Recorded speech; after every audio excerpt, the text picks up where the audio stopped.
Hi అండి, అందరికీ నమస్కారం. Welcome back to our channel. ఈరోజు అయితే నేను రామదేవుని కథ పూజ గురించి వివరంగా ఈ వీడియోలో చూపించబోతున్నానండి. స్కిప్ చేయకుండా చివరి వరకు చూడండి. అంటే శ్రీరామదేవుని కథ, శ్రీరామదేవుని పూజ ఇది ఏ విధంగా చేయాలంటే, ఇప్పుడు మార్గశిర మాసం కదండి, గురువారాలు చేయాలి లక్ష్మీ అమ్మవారికి.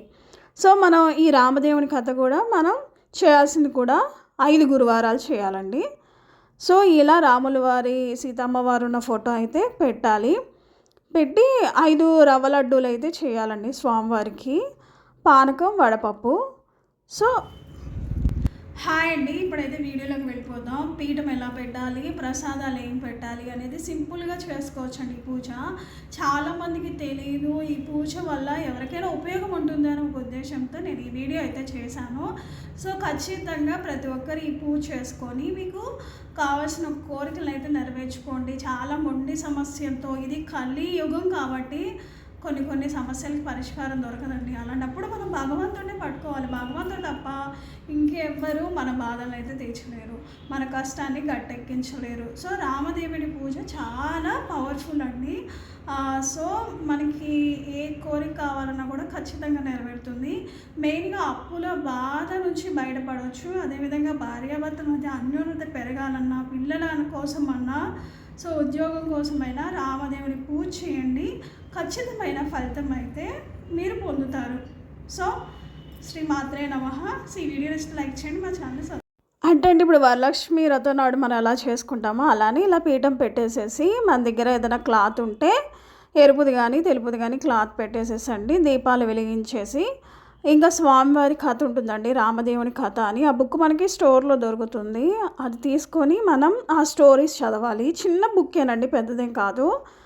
అది చదివి అక్షింతలు ఇలా చేతితో పట్టుకొని పూజ అయితే చదవాలండి. స్టోరీస్ ఉంటాయి, చదివి ఆ అక్షింతలు ఏం చేయాలంటే, పూజ అయిన తర్వాత మన కుటుంబ సభ్యులకి అక్షింతలు వేసుకుంటే మంచి ఫలితం అయితే ఉంటుంది. సో మీకు ఉద్యోగం కావాలన్నా, లక్ష్మీ కటాక్షం కావాలన్నా, ఏదైనా ఆర్థిక ఇబ్బందులు ఉండి గట్టెక్కలేకపోతున్నారు అనుకున్న వాళ్ళకి, అప్పుల బాధ ఉన్న వాళ్ళకి చక్కటి పరిష్కారమే శ్రీరామదేవుని కథ అండి. సో భార్యాభర్తల మధ్య గొడవలు కానీ, పిల్లలు లేని వాళ్ళకి, ఇలా ఏ సమస్యకైనా అండి పరిష్కారమే శ్రీరామదేవుని కథ. మనకి చక్కగా ఆ బుక్లు అన్నీ వివరంగా ఉంటాయండి. పూజ ఎలా చేయాలి, నైవేద్యాలు ఏం పెట్టాలి, ఏ విధంగా చేసుకోవాలి అనేది వివరంగా ఉంటుంది. మీరు బుక్ స్టోర్స్లలో ఉంటుంది. రామదేవుని కథ అంటే వాళ్ళే ఇస్తారు, చిన్న బుక్ అండి. సో మార్నింగే లేచి తలస్నానం చేసి ఈ పూజ చేసుకోవాలండి.